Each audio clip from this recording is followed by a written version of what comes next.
I gave up playing, trying to play jazz on Vibe because I had all this technique. Technically I was a freak. I had Buddy Rich kind of chops on vibes, on xylophones. I gave up playing to play drums because I used to love Lester Young and Roy Eldridge, and they played so simple and they didn't play like I wanted to play, but I didn't know how I wanted to play actually.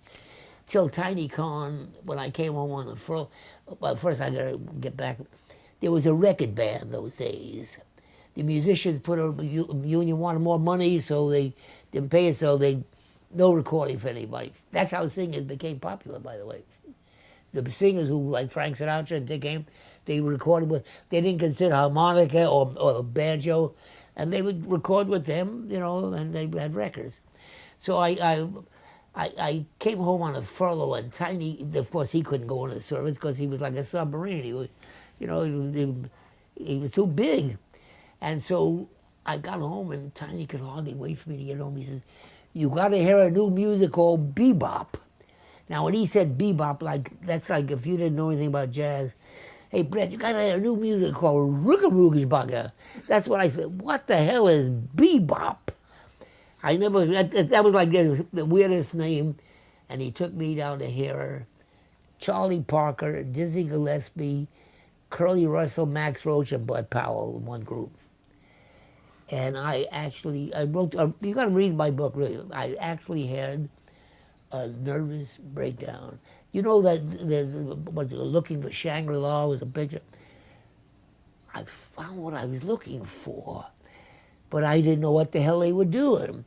I mean, technically, that's what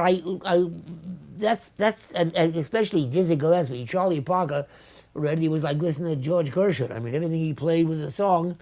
So that was hard to learn in a way because you had to write songs, and I wasn't a songwriter at 19 yet.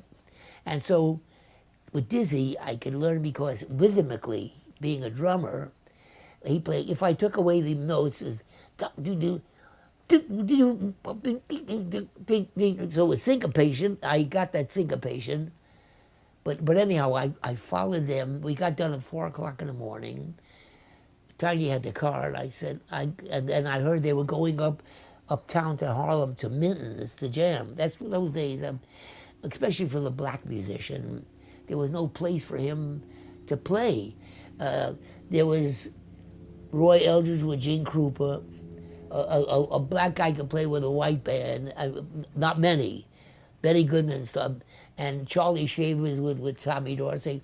But they had to play dance music, and they wanted to play jazz, so they'd go to the jam session would happen.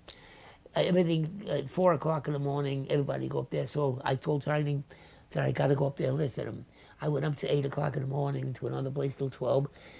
And then I wanted to go back to 52nd Street that night, and I didn't have a car or anything.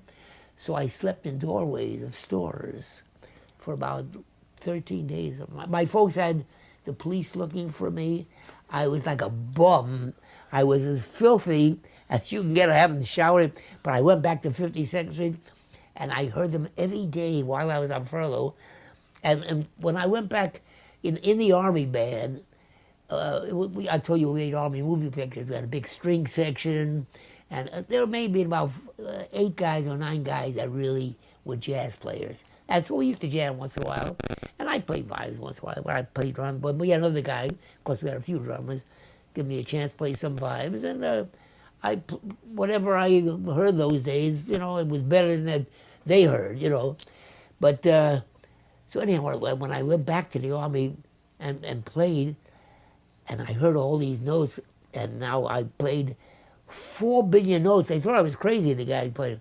The first one was always right, and the last one was always right. In the middle, I didn't know what I was doing. All the notes I played wrong, but I had the syncopation. And then when I came out of the Army, then I used to start going to jam sessions, and I picked out on pretty fast. I got to play with heavyweights pretty fast, so I was very lucky. Bird was like he was really jive. He was a junkie. So you walk out of the club, he'd be waiting there, and he'd say, "Give me $1." And he'd say, I don't have any money. He said, where you play tomorrow night? I'm working over. I'll come sit in with you. So you could give him the dollar. He never forgot your name. He would never show up. He would go somewhere, and the place would be packed. Everybody waiting for Bird. Of course, the word would get around that Bird's going to be there. Because he never, when he played on 52nd Street, he played, when he had his own band, but those days guys played 30 choruses at a time. He played his 30 choruses, and then when he had Miles, he played 30 choruses, then go across the street and sit in with the band there while Miles is playing. Maybe he'll even come back sometimes. And so he came out, I came out of the club I was working, this was 19 before I left, I think before I joined Woody Herman. And he said, hey Terry, give me $1. I said, I'm very vocal when it came, those days I didn't realize that I thought dope was being a criminal when you did dope, not realizing after all these years that these were sick people, really sick. But I didn't think of it that way. And I told Bird off, I said, you're going to be ashamed, the greatest musician. I must have told him off for about 10 minutes. And then he said, where you play tomorrow? And I said, oh, at Georgia Hall, the other club.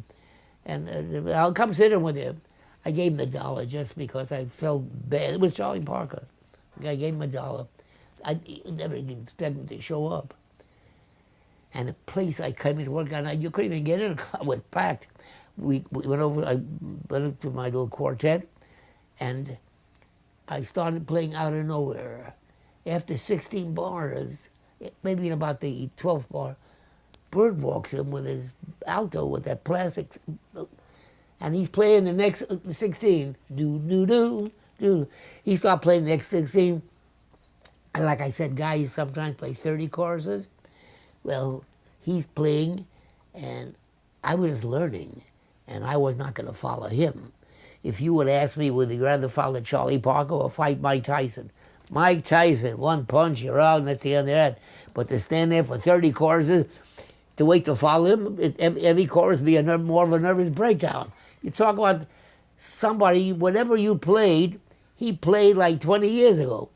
So what I did, every time on the 30th bar, of a 32 bar chorus, of course, I bent down on the 30th bar and I tied my shoe. I was on the floor. And then when he kept playing, I stood up. And back on the 30th bar, I bent down again and tied my shoe and unloosened my vibes. And for 30 choruses, I was on the floor. I was not going to follow him. On about the 16th chorus, my piano player looks at me on the floor. He says, I'm not going to follow him either. We were just all young kids. Charlie Parker, he was so far ahead of all us. This is 1945 or 46. And we were learning. Then about 1951, which now I really could play. I could really play decent. We opened a club right next to Birdland called the Bandbox, and Billy Eckstein with a headliner with Harry James Band with Buddy Rich and my quartet. And Monty Kaye, the guy who really was responsible for jazz and that whole starting Birdland and Royal Roost, he started it all. He came to me, because he started the Bandbox, and said, look, Bird's coming out of, we're taking him out, he's coming out of the hospital, you know, out of jail, of course. He's coming out of the hospital, and we're going to bring him in and play. And he said he'd like to play with you guys, with your quartet.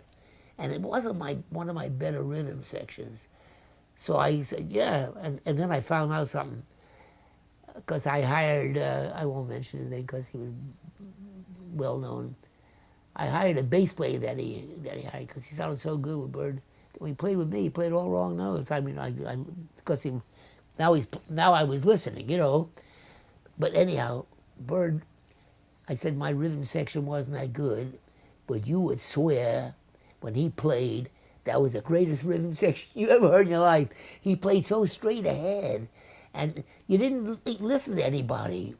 He's everything he played. To me, sometimes his chorus would have been in the song he played. And these are songs written by Cole Porter, Jerome Kern, George Gershwin, you know, by the heavies. So he worked with me for a whole week. And so that was like a good feeling. Wow. And Dizzy, I knew for a long time, because I worked opposite these guys a lot of times. And I was conducting a television show called Operation Entertainment, where for 9 days a week we go on the road and record 4 TV shows, hour long, for ABC. And I had the dream band. I had the big band on the show. But I work out. They had you remember the name Chuck Barris? He produced that show. He was the executive producer. It wasn't one of the comedy show. It was a variety show, and so he gave me an office. I never had that before, and he gave me a big office with a piano and all this recording equipment. I'd be playing Charlie Parker records while I was talking to Homer and Jethro on the phone, and it was funny. I'm talking about all these big acts, at the time, for variety shows, and it was either Homer or Jethro. I'm playing this Bird record, and he says, "Hey Terry, is that Bird in the background?" I didn't believe it. Homer and Jethro.